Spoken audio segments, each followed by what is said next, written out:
നമസ്കാരം. തദ്ദേശ സ്വയംഭരണ തെരഞ്ഞെടുപ്പ് ഫലം പ്രതീക്ഷാ നിർഭരമാണ്.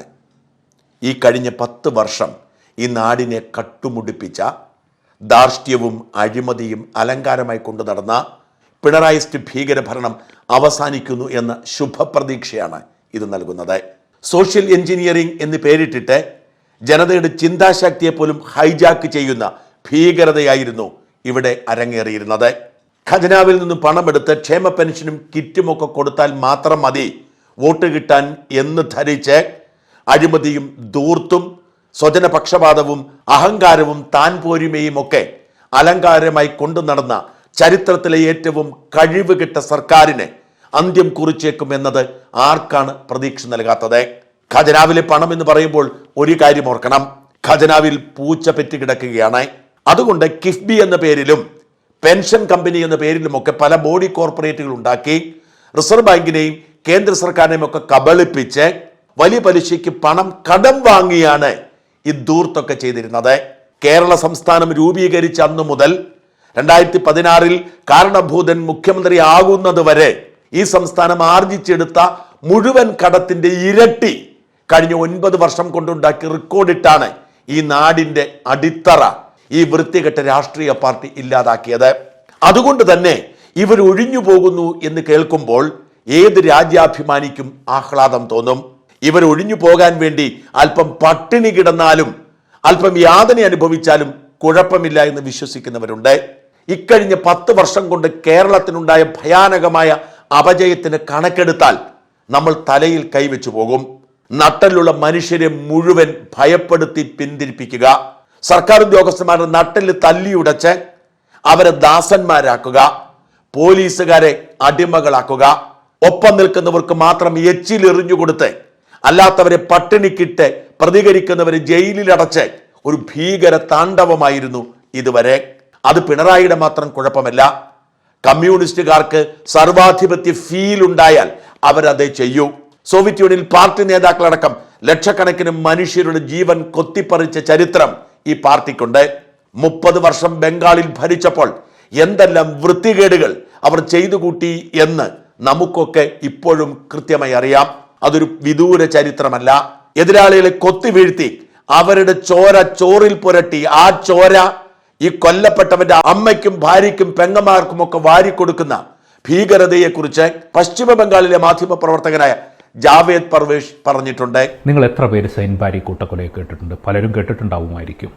എൻ്റെ ജീവിതത്തിൽ ഞാൻ കേട്ട ഏറ്റവും വേദനിപ്പിക്കുന്ന ഒരു കഥയാണ്. ഞാൻ ആ സ്ഥലത്ത് പോയിട്ടുണ്ട്. അന്നത്തെ ആ കെട്ടിടങ്ങളെല്ലാം കാണാൻ പോയിട്ടുണ്ട്. ചില കെട്ടിടങ്ങൾ ഇപ്പോഴുണ്ട്, പലതും നശിച്ചുപോയി. അരയാലുകളെല്ലാം വളർന്ന് തകർന്നൊരു ബിൽഡിംഗ് ഇപ്പോഴുമുണ്ട്, സൈൻ ബാരി. ഈ സൈൻ ബ്രദേഴ്സ് അവർ കോൺഗ്രസ് അനുകൂലികളായിരുന്നു. അവരെ CPM ഗുണ്ടകൾ കൊന്ന് ചോറിലിട്ട് അവരുടെ അമ്മയെ തീറ്റിച്ചു, വൃദ്ധയായ മാതാവിനെ തീറ്റിച്ചു. അതാണ് ഈ നമ്മൾ പരിമളം വിടർത്തുന്ന പൂവിലേക്ക് കൈനീട്ടില്ലേ, ഒന്നാമത്തെ പൂവ്. ഇങ്ങനൊരു പാർട്ടി ഇല്ലാതാകും എന്ന് കേൾക്കുമ്പോൾ തന്നെ ജനങ്ങൾക്ക് സന്തോഷമാണ്. പക്ഷെ പെട്ടെന്ന് അങ്ങ് ഇല്ലാതാവാൻ അവർ സമ്മതിക്കുമോ? ഈ സർക്കാരിന്റെ തണലിൽ ഈ പാർട്ടി ഒരു ഗുണ്ടാസംഘമായി മാറി സംസ്ഥാന വ്യാപകമായി പടർന്നു കിടക്കുകയാണ്. ഈ ഗുണ്ടകൾക്ക് ഈ ഭരണത്തിന്റെ ആനുകൂല്യം ധാരാളമുണ്ട്. അവർക്ക് അങ്ങ് ഇല്ലാതാക്കാൻ പറ്റുമോ? ഇവരുടെ ഗുണ്ടായുസത്തോട് പിടിച്ചു നിൽക്കാൻ കെൽപ്പുള്ള മറ്റൊരു പാർട്ടി ഇല്ലാതെ അവരെങ്ങനെ ഒഴിഞ്ഞു പോകും? പശ്ചിമ ബംഗാളിൽ മമതാ ബാനർജി എന്ന് പേരുള്ള നട്ടലുള്ള ഒരു വനിതയുണ്ടായിരുന്നു. അവരോടൊപ്പം കൂടി തടി കാക്കാൻ വേണ്ടി ലക്ഷക്കണക്കിന് സാധാരണ പ്രവർത്തകരുണ്ടായിരുന്നു.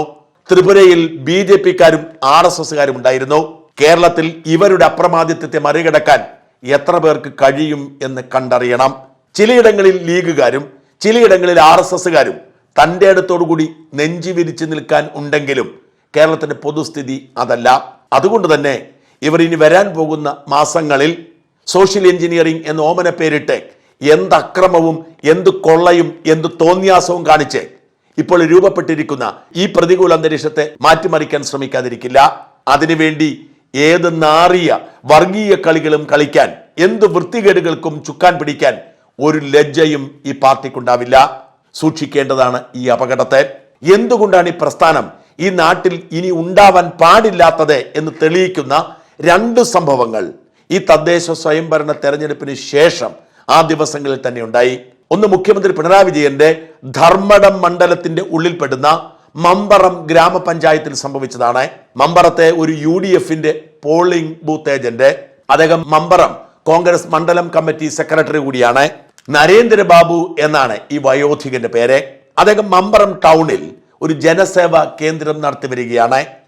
എന്നാൽ UDFന്റെ സ്ഥാനാർത്ഥിക്ക് പോളിംഗ് ഏജന്റായി പോയതുകൊണ്ട് സഖാക്കൾക്ക് പിടിച്ചില്ല. അവർ മുഖം മൂടി അണിഞ്ഞ് ഈ ജനസേവാ കേന്ദ്രത്തിലേക്ക് കടന്നു വരുന്നു. എന്നിട്ട് വെളിയിലിറങ്ങാൻ പറയുന്നു. 16-ാം വാർഡിൽ മത്സരിച്ച ഷീന എന്നു പേരുള്ള ഒരു കോൺഗ്രസ് വനിതാ സ്ഥാനാർത്ഥിയും അവിടെ ഉണ്ടായിരുന്നു.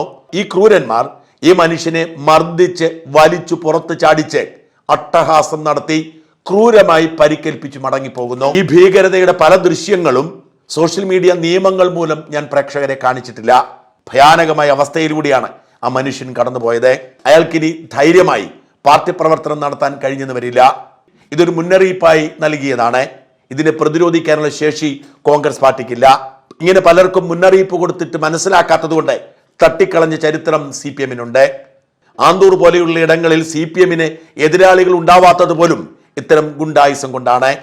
തെരഞ്ഞെടുപ്പിന് മുമ്പ് പലരും ഇത് പറഞ്ഞ് രംഗത്ത് വന്നത് നമുക്കറിയാം. CPM-നെതിരെ മത്സരിച്ച ഒരു സ്ഥാനാർത്ഥിയുടെ പോളിംഗ് ഏജന്റായി എന്നതിന്റെ പേരിൽ ക്രൂരമായി മർദ്ദിക്കപ്പെടേണ്ടി വരുന്നത് ഈ ജനാധിപത്യ കേരളത്തിലാണ്. എന്നിട്ടും പ്രതികരിക്കാൻ അവിടെ ആരുമില്ല. ഇതിന്റെ തുടർച്ചയായിരുന്നു കണ്ണൂർ കുന്നോത്ത് പറമ്പ് പഞ്ചായത്തിൽ സംഭവിച്ചത്. 25 വർഷമായി CPM-ന്റെ സർവാധിപത്യത്തിലുള്ള പഞ്ചായത്ത് UDF ഇക്കുറി പിടിച്ചെടുത്തു. 15 സീറ്റുകളും നേടി ഭൂരിപക്ഷത്തിലായിരുന്നു UDFന്റെ വിജയം. ഇത് സഖാക്കൾക്ക് സഹിക്കാൻ കഴിഞ്ഞില്ല. ഇവർ കറുത്ത വസ്ത്രം ധരിച്ച് തലയിൽ പാർട്ടിക്കൊടി ചുറ്റി മുഖം മൂടി അണിഞ്ഞ് മുണ്ടുമടക്കി കുത്തിയെടുത്ത് വലിയ വടിവാളുകൾ കയ്യിൽ പിടിച്ചുകൊണ്ട് തെരുവിലൂടെ അഴിഞ്ഞാടി. UDF പ്രവർത്തകരുടെ വീട് കയറി അവരെ ഉപദ്രവിച്ചു. വീടിന്റെ മുറ്റത്ത് നിർത്തിയിട്ടിരുന്ന കാറും ബൈക്കുമൊക്കെ വെട്ടി നശിപ്പിച്ചു. ഭീകരാന്തരീക്ഷം സൃഷ്ടിച്ച് UDF പ്രവർത്തകരെ ഓടിച്ചു. മത്സരിച്ചതിന് പക, തോറ്റതിന് പക. അതായത് ഞങ്ങൾ ഈ നാട്ടിൽ ജനാധിപത്യം ആഗ്രഹിക്കുന്നില്ല, നിങ്ങൾ ജനാധിപത്യത്തിലൂടെ ഞങ്ങളെ അട്ടിമറിക്കാൻ ശ്രമിച്ചാൽ ഞങ്ങൾ വടിവാളിലൂടെ നിങ്ങളെ അട്ടിമറിക്കും, അതുകൊണ്ട് മര്യാദയ്ക്ക് നിങ്ങൾ ഞങ്ങൾക്ക് ഭരണം തിരിച്ചു തരുന്നതാണ്, മത്സരിക്കാതെ സഹകരിക്കുന്നതാണ് നല്ലത് എന്ന സന്ദേശം. ഇത്തരം അന്തകന്മാരെ, നീചന്മാരെ ഈ നാടിന് ഇനി ആവശ്യമുണ്ടോ? ഇവരാരും കമ്മ്യൂണിസ്റ്റുകാരല്ല. കമ്മ്യൂണിസത്തിന്റെ പേര് പറഞ്ഞ് ഗുണ്ടാപ്പണി ചെയ്യുന്ന ഭീകരന്മാരാണ്. ഇത്തരം ഭീകരന്മാരാൽ തിങ്ങി നിറഞ്ഞ കേരളത്തെ രക്ഷിച്ചെടുക്കാനുള്ള ദൗത്യത്തിന്റെ ഭാഗമാവേണ്ടവരാണ് നമ്മൾ. ഇത്തരം ഭീകരന്മാരുടെ കൈകളിലേക്ക് ഈ നാടിനെ ഇനി വിട്ടുകൊടുക്കരുത്.